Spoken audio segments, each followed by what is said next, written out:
What's up everybody, welcome back to another video. Lucas here. For those that are new, I'm a pro player reviewing basketball shoes, so make sure to subscribe to my channel if you don't want to miss any professional performance reviews. With that being said, today we're going to talk about what's in my bag in my off season, so like the off season of the current pro hooper. I'm currently in my endurance phase, so it's not a lot of basketball, a lot of track work, a lot of sprints and a lot of workouts in the gym, but I still like to wear basketball shoes in the gym because it's not really a big weight sets, it's like low weights, high repetition, so I do like to have my hoop shoes on. With that being said, let's get straight into it and start with some older pairs that have made their way back into the rotation. The first pair being the Nike GT Cut 1, of course an all-time classic. When I first got these, they were really used already. I traded for them, as you can see here. They've ripped at certain places in the upper. They're not in the best condition anymore, especially on this side here, but they're still a really nice shoe, of course. They come with a drop-in midsole, a really nice cushioning setup.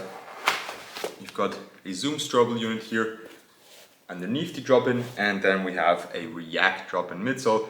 Really soft, really comfortable. The traction performance on this pair isn't the best anymore, as you can see. Really used, yellowed as well. But for the gym, they're perfect, very comfortable for walking around. The workouts I'm doing are really exhausting, so I do need something nice on foot that keeps me going. And that's why I went back to the GT Cut 1 for the first pair that made a comeback after a while. The second pair, also an all-time classic in my opinion, the Nike PG6. This is the What The colorway. I really love the details on it, especially here in the back. I love this purple patch. I really want to get the PG 2.5 that had that colorway, the Mamba Mentality colorway. Was never able to get it in my size, so I'm really happy that I got the What The colorway.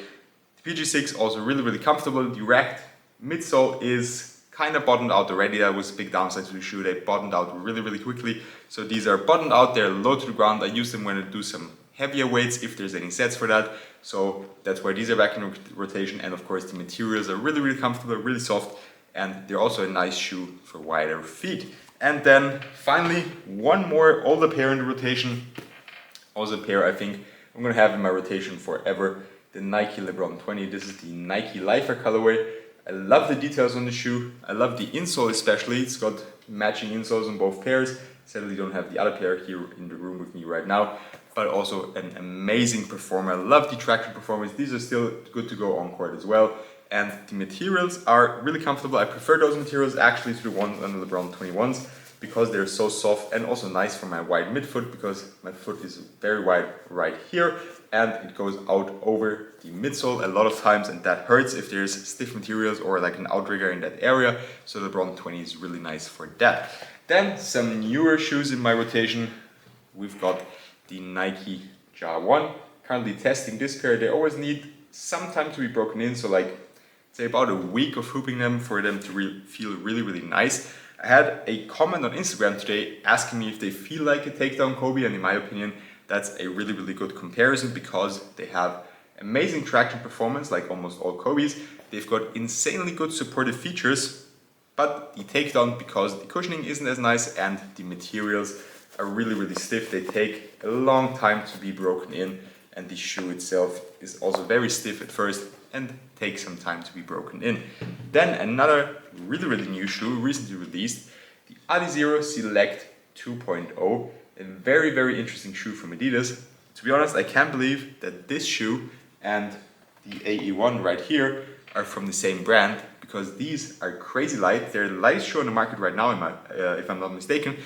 Kind of remind me of Curry's, kind of like feel like a Curry from Adidas, but they're not as supportive as Curry's, and of course the traction performance is also not as goated as on the Curry line. Nonetheless, decent traction performance. Cushioning is really minimal, very low to the ground, responsive, but you don't get impact protection, so if you need that, I'd stay away from these. And the support features are also not the best, as I mentioned already. They don't have great torsional support. You can twist and turn them rather easily, which I don't like personally, but they're really nice, especially for the gym, because they're so light, very low and responsive, kind of like barefoot shoes almost, and they're also very breathable. It's really hot in Austria right now. There's a heat wave going on, so these are a really nice option for the gym. I got these from Dunk Shop, just like this pair that's in my rotation as well, which is the AE1 in, I think that's the new Wave colorway. They got them at Dunk Shop just recently. They sometimes get exclusive shoes a bit later than other stores, so that's always cool that you can pick up some nice shoes if you couldn't get them at the first release. Of course, the A1, probably the best first signature ever and one of the best performers of 2024. Amazing traction, really, really nice cushioning, very supportive and nice materials as well. And now for the second to last pair, it's another pair from Nike. I hated on them a little bit earlier in this video when talking about the LeBron 20s. It's the LeBron 21s. I still really, really like them, especially this colorway is beautiful in my opinion. I just don't like the leather uppers or the patent leather. I like how they look, but sometimes on foot they can feel a little bit stiff, and of course they're also a heat trap, especially this colorway. So I've moved away from them this week because that's when it started to get so hot. Last week I was wearing them, they are still crazy comfortable. Love the cushioning setup. I love especially the Nike Sphere system here in the heel. It's so nice and soft and conforms to your feet so well.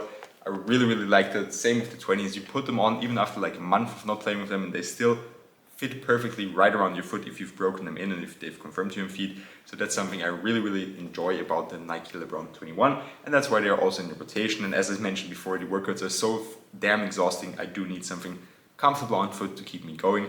And now the last pair I'm currently testing, I wore them on court for the first time today, is the 361 Degrees Big3 Future in the pink colorway. Beautiful, beautiful colorway. And of course, this is the shoe Nikola Jokic is wearing. He recently signed with 361 and he has been wearing this shoe in the high version, and now they also released the low version. I really, really liked it. Also released the SpongeBob pack of that collection, so I'm definitely going to be trying to get these. Big shout out to 361 for sending me these in a custom size 14 because they usually don't make size 14s. Really, really cool when brands do that for me so that I can test their shoes. Really appreciate that, so big shout out once again to 361. And how did they perform? Very, very well actually. I liked the traction performance a lot. They were really sticking to the floor. The Ja ones had some issues on a dustier court I was shooting on today, and these were sticking to the floor. The cushioning setup is nice, but it's not as nice as I would have expected from all the tech that's in there actually. I thought it would be a little bit softer maybe. The court feel is nice, especially in the forefoot. The heel feels a tiny little bit clunky. I don't know why. It's caged a lot, maybe that's the reason. But it felt just a little bit bottom heavy and a little bit clunky. So nothing crazy like, let's say, LeBron 19, but maybe a little bit more bottom heavy than you would expect from a low top. They're also not the lightest. I also got the DVD2 from 361 and they feel way lighter. So these are also not the lightest. As I said, a little bit bottom heavy, so it takes some getting used to, but they do have some very, very interesting features, especially the materials. They're crazy lightweight and thin, and yet still very supportive. So very nice woven upper. And then we also have a carbon fiber shank plate, which I'm a big fan of, because that's, in my opinion, just the best system for a good torsional support and in general a good base for support. So a really, really promising shoe. It was very promising first wear today on court. I'm going to keep testing them, of course also the other shoes. Make sure to subscribe to my channel if you don't want to miss the reviews. Also subscribe to my Instagram and TikTok, as I sometimes post shorter reviews of the shoes there earlier because the videos don't take as long to record and to edit. With that being said, that's all I have for you today. Leave a like, comment your thoughts on my current shoe rotation, let me know what your go-to pairs are looking right now in the off season, and see you next time for more reviews.